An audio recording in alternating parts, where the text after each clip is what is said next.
But after coming out to my family, I thought, well, I guess I'll leave the door open a little bit. If they want to come to me and talk about anything, I'd prefer that they would ask me questions than go to their church.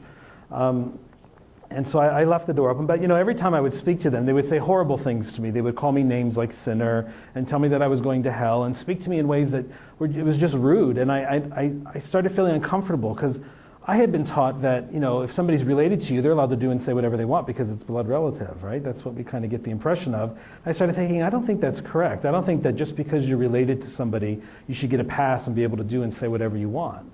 And I started feeling the negative effects of their religious choice on my life, and I started realizing how unhealthy that was. And I started thinking that, well, I'm asking for it because I'm the one picking up the phone and calling them. They weren't just calling me randomly and saying these things. So I decided that what I needed to do for my own health and the health of any relationship I would ever have, I needed to just walk away and not give them those opportunities to say those horrible things to me. And if they wanted to come after me or talk to me, they could certainly do it on their own. And that's exactly what I did. 18 years ago, I walked away, knowing, of course, that they would never follow me. And then, in all those years that have passed, it's been very quiet from Shavertown, Pennsylvania to my ears. These are people like a lot of other people who are willing to die for everything they believe in, and that includes what they believe about homosexuality. Having a gay son or a gay brother, it really doesn't do anything but prove to them that what they already believe is true. So I've done what a lot of people do, not just gay people. I've just built a family of choice, people who are related to me by love, not necessarily by blood, and that's made my life a lot healthier, a lot more peaceful, a lot more sane. Holiday dinners are great when you get to choose your family, let me tell you. You can talk about anything and there's no problem. I don't know why it's like that, but it is. I have pruned the family tree is how I like to discuss it, and everybody has to do that anyway from time to time. But one of the first things that my mother said to me when I sent her the letter coming out and I followed up with that phone call, she said, whatever you do, don't tell your grandmother because this will kill her. First thing I learned that day was that being a drama queen is hereditary. I get it directly from my mother, no scientific study needed. It's pretty awful to tell somebody that their words are going to cause another person to just drop dead, right? I mean, we only wish we had that kind of power. But then it works both ways, so that doesn't really work out very well. But she was talking about my father's mother, who I was not allowed to spend any time around when I was a kid growing up. None of us were. My parents taught us that she was evil.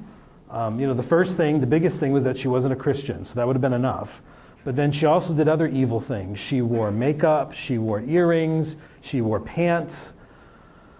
She would visit like once a month, and every time she would come to visit, she would of course be wearing pants, the tightest pants that were ever made, just to kind of stick it to my parents.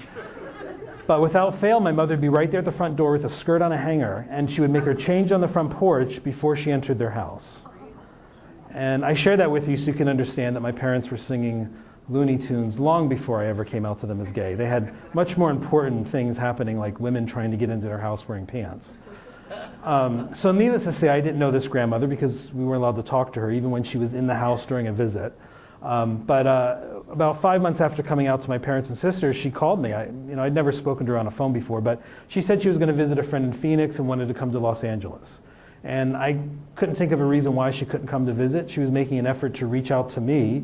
And I thought, well, I'm 23, maybe now's a good time for me to start a relationship with my own grandmother, unfettered by the censorship of my parents. So she came to visit for about 5 days, and everything was going really good. It was going really well, but except for the fact that I was being a weirdo. I was changing my behavior to gain acceptance from someone else once again. Every time I thought about saying, Grandma, I'm gay, and this is my boyfriend, this weird independent movie directed by my mother would start playing right here in the back of my head of my boyfriend and I loading a casket on a plane and sending Grandma back to Pennsylvania. Right? Well, mother's words are very powerful, and generally for good reason, but maybe not so much in this case. But I just could not bring myself to tell her the truth about who I was, so I just lied to her. That's clearly all it was just a lie. But when she got home to Pennsylvania, she wrote me a letter, and she said, of all the things we talked about when I was there, I should have just told you that I've known since you were a little boy that when you grew up, you would be with men and not with women, and it doesn't change how I love you. In fact, I respect your boyfriend as another grandson. And that's when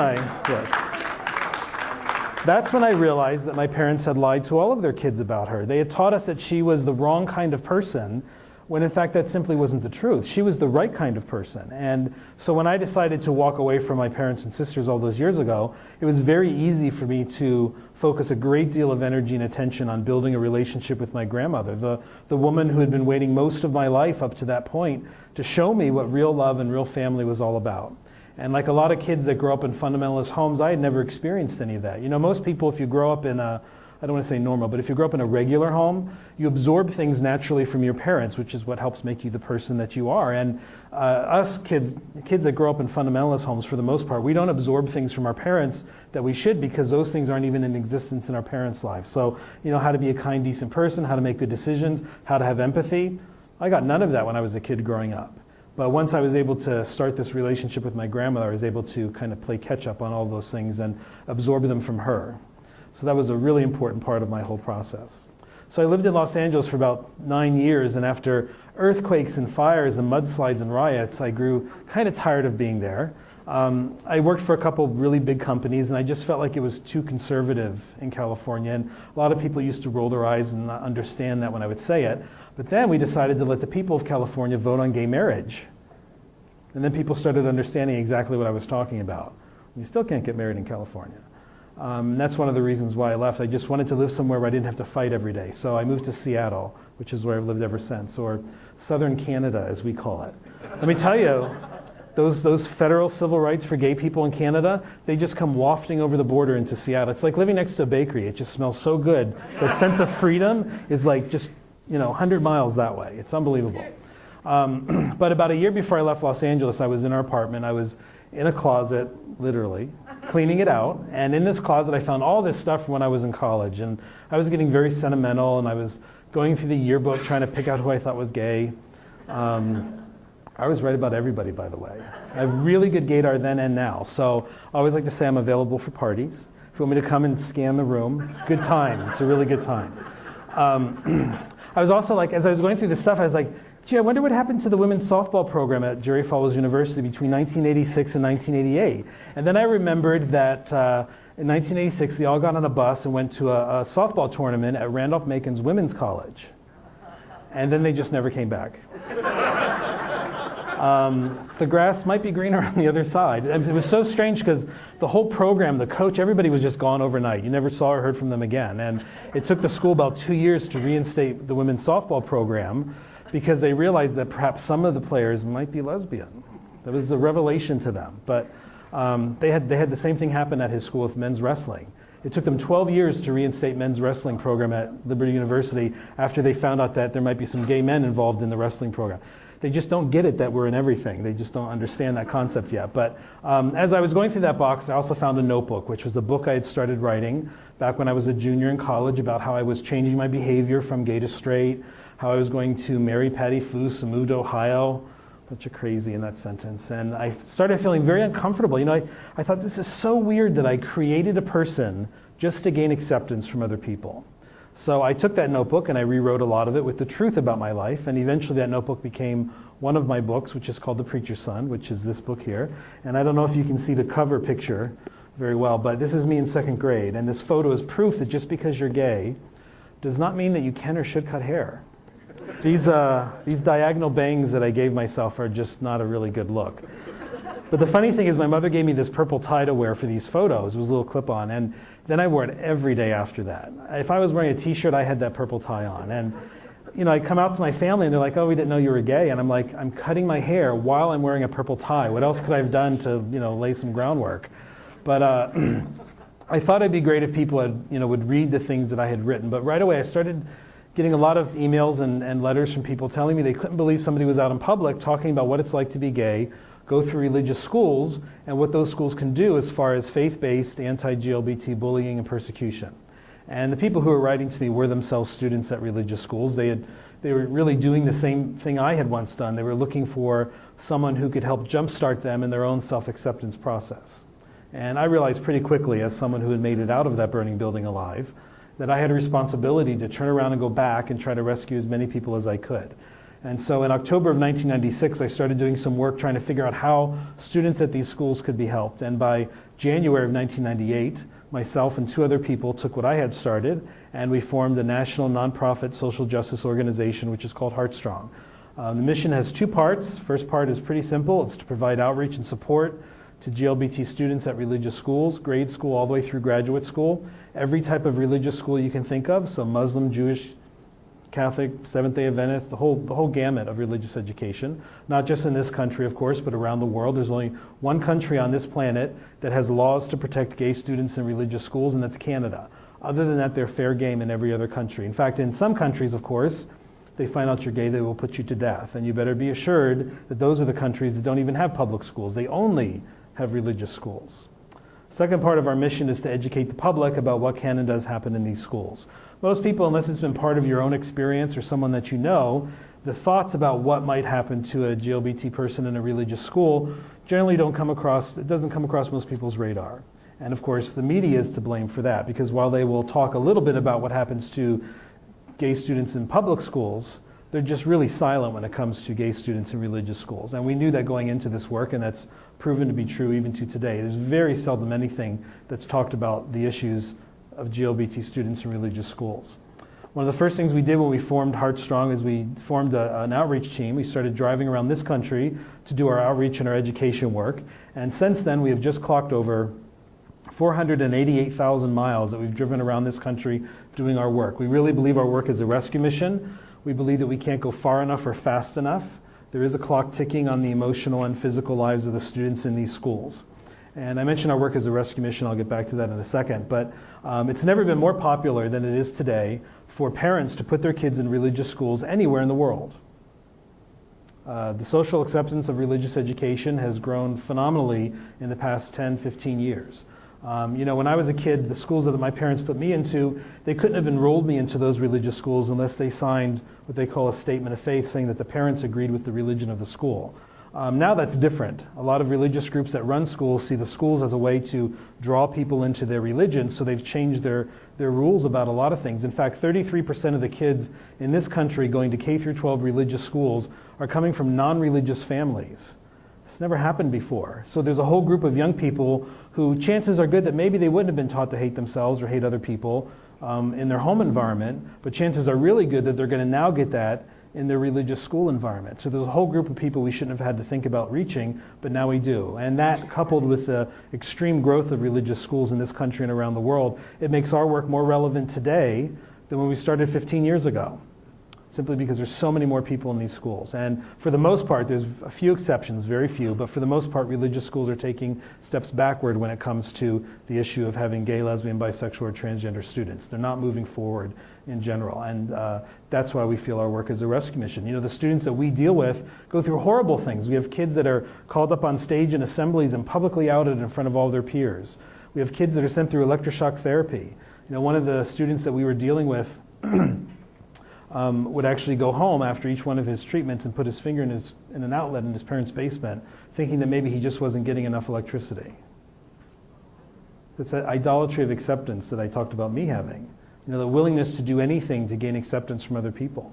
Even worse than that is we have kids coming to us telling us they have been encouraged to commit suicide rather than announce that they're even struggling with being gay. Just even struggling. Those words not allowed. In fact, I got that message my whole life, actually. In fact, most good fundamentalists teach that there's a sin you could commit that you don't have to worry about killing yourself over. God will just kill you for it. Did you know that? Anybody here ever watch Maude in the 70s when she used to say to her husband, God will get you for that, Walter? That's exactly what I'm talking about, that sin unto death. And of course, they don't tell you what that is. So you wonder your whole life what it is you're going to do that's going to make God so angry at you that he's just going to get you. But a lot of religions, if you dig deep enough, there's a core of sin equals death, and you have to be rescued from it. And one of the first kids that came to us talking about this a number of years ago was a 14-year-old kid in California going to a religious school.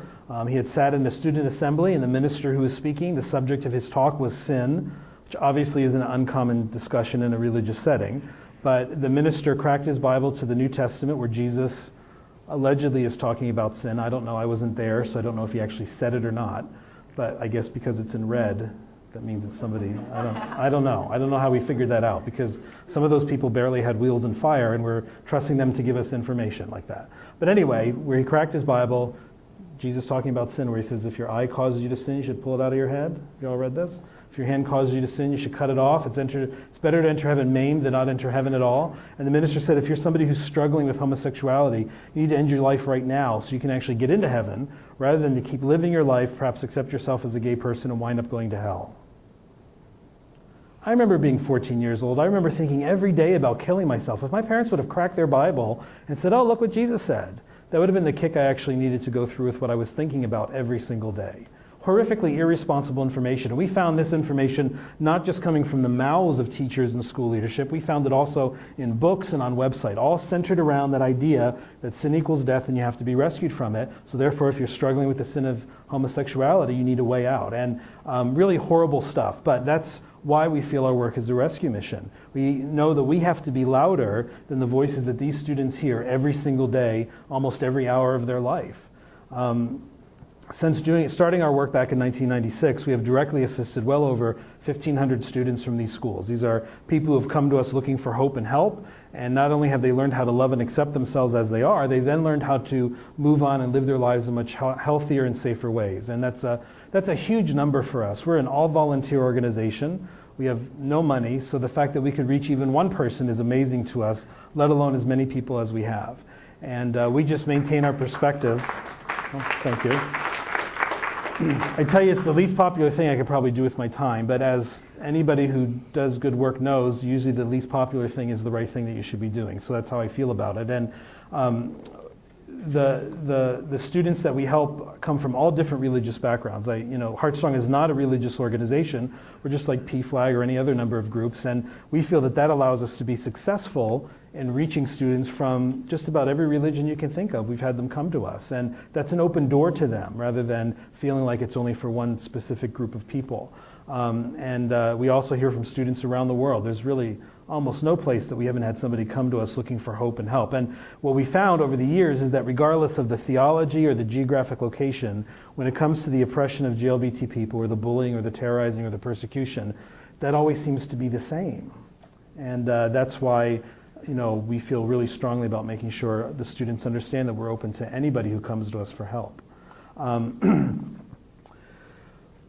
About 2 years ago, I started doing some work trying to work on a new book. I wanted to write something about coming out, and I hadn't really seen much written about, like one book written for people who are coming out and also people who are being come out to.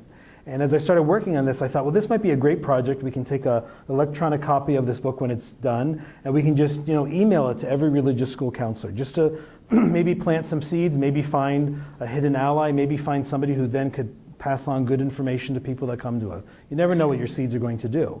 And as I started doing research for this book, I started finding some really strange statistics that 1 out of every 4 kids that comes out to their family gets thrown out on the street. That number has been the same my entire adult life. It hasn't changed. And just last week, in the state of Massachusetts, a group released their study showing that in that state, 25% of the kids that are GLBT are living on the street because their parents have thrown them out. And that's Massachusetts. That's a state that most people think is so liberal and great. It's the same as the national average, so it's not any different than anywhere else you go. I find that to be an unacceptable number. I also found out doing research for this book that the number of youth attempting or completing suicide has also remained the same my entire adult life. So that became very uncomfortable for me, and I decided that in addition to all the things that we were already doing, we needed to try to tackle this problem somehow.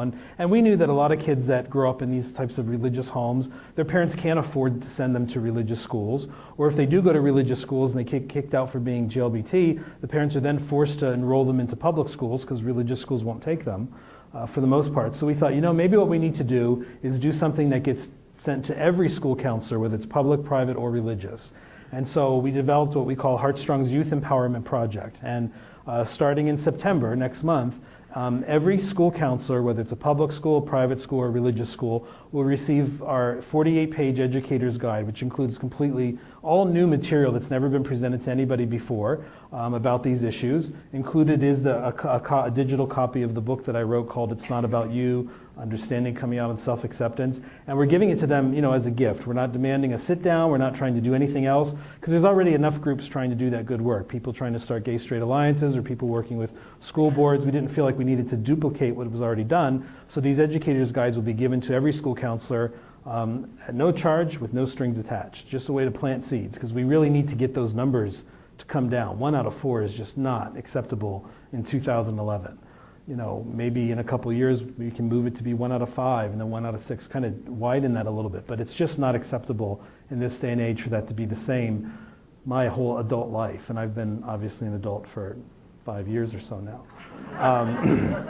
Been an adult for a while. So we need to change those numbers. And so the Youth Empowerment Project is our way of trying to tackle that problem, not just dealing with kids that come from religious backgrounds, but just anybody who's dealing with this. And another important component of the Youth Empowerment Project is we are doing peer-to-peer outreach, where we're arming students that are already either part of a GSA or have already identified themselves as an ally with materials that they can use within their own schools to help reach out to other students, to help spread the message about acceptance or understanding who you are. And that's a very important component to the Youth Empowerment Project. And if you want to know more about the Youth Empowerment Project, if you're on Facebook, just type in Youth Empowerment Project in your Facebook search bar and it'll bring our page up right away. And you'll be surprised at some of the things that people have already posted there. We've had people all the way from Egypt asking for us to send stuff to their schools. So I have a feeling after this initial project is done, which is going to take about 5 years, we'll be expanding that to other countries. We've already had major school districts send us lists of their counselors, making sure that they get sent our materials. We've already been dealing with, in some big cities where the police department does the anti-bullying work in public schools, the police department coming to us and asking for our materials to use in their anti-bullying work, which is fantastic, because we've hardly even been talking about this yet. In fact, you probably never heard about it until just now. So we're getting a tremendous response to what we're putting out there. And I think some of that has to do with the fact that it's new material and it's presented in a different way than anyone else is giving out. So that's always a good thing. And besides, we really don't have anything to do, so why not take on a 5-year project and do even more work than we already are, right? I like to feel burdened down with everything.